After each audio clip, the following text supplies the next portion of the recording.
திருவள்ளூர் அருகே நிபந்தனை ஜாமீனில் வெளியே வந்த நபர் காவல் நிலையத்தில் கையெழுத்து போட்டுவிட்டு செல்லும்போது இனோவா காரில் வந்த கும்பல் சரமாரியாக வெட்டிவிட்டு தப்பி ஓடியிருக்கிறது. தனிப்படை போலீசார் 6 பேரை அதிரடியாக கைது செய்திருக்கும் நிலையில் வெட்டுக்குத்து சம்பவத்தின் பின்னணி என்ன? திருவள்ளூரை அடுத்த ராமதண்டலம் பகுதியைச் சேர்ந்தவர் அன்பரசு. இவருக்கு திருமணமாகி 3 குழந்தைகள் உள்ளனர். கடந்த 1 மாதத்திற்கு முன்னர் அன்பரசு ராமதண்டலம் பேருந்து நிலையம் அருகே சென்று கொண்டிருந்தார்.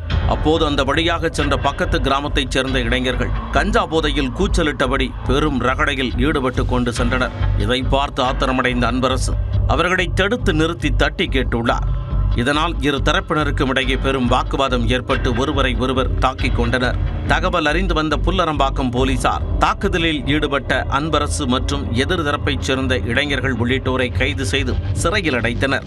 இந்த விவகாரத்தில் கஞ்சா போதை கும்பல் அன்பரசு மீது கடும் ஆத்திரத்தில் இருந்துள்ளது. இந்நிலையில் கடந்த வாரம் அன்பரசு சிறையில் இருந்து நிபந்தனை ஜாமீனில் வெளியே வந்தார்.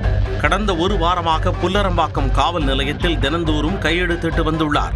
வெள்ளிக்கிழமை வழக்கம் போல காவல் நிலையத்திற்கு சென்று கையெழுத்து போட்டுவிட்டு அன்பரசு தனது வீட்டிற்கு 2 சக்கர வாகனத்தில் சென்று கொண்டிருந்தார். அப்போது மோவூர் கிராம இறால் பண்ணை அருகே சென்று கொண்டிருந்த போது இனோவா காரில் வந்த 6 பேர் கொண்ட கஞ்சா போதை கும்பல் கத்தி மற்றும் அரிவாள் உள்ளிட்ட பயங்கர ஆயுதங்களுடன் வந்து அவரை மடக்கியுள்ளது. அன்பரசுவை சுத்து போட்ட அந்த கும்பல் அவரை சரமாரியாக வெட்டி சாய்த்துவிட்டு அங்கிருந்து தப்பிச் சென்று விட்டது. ரத்த வெள்ளத்தில் சரிந்த அன்பரசுவை அப்பகுதியைச் சேர்ந்தவர்கள் பாதுகாப்பாக மீட்டு திருவள்ளூர் அரசு மருத்துவமனைக்கு கொண்டு சென்று அனுமதித்தனர்.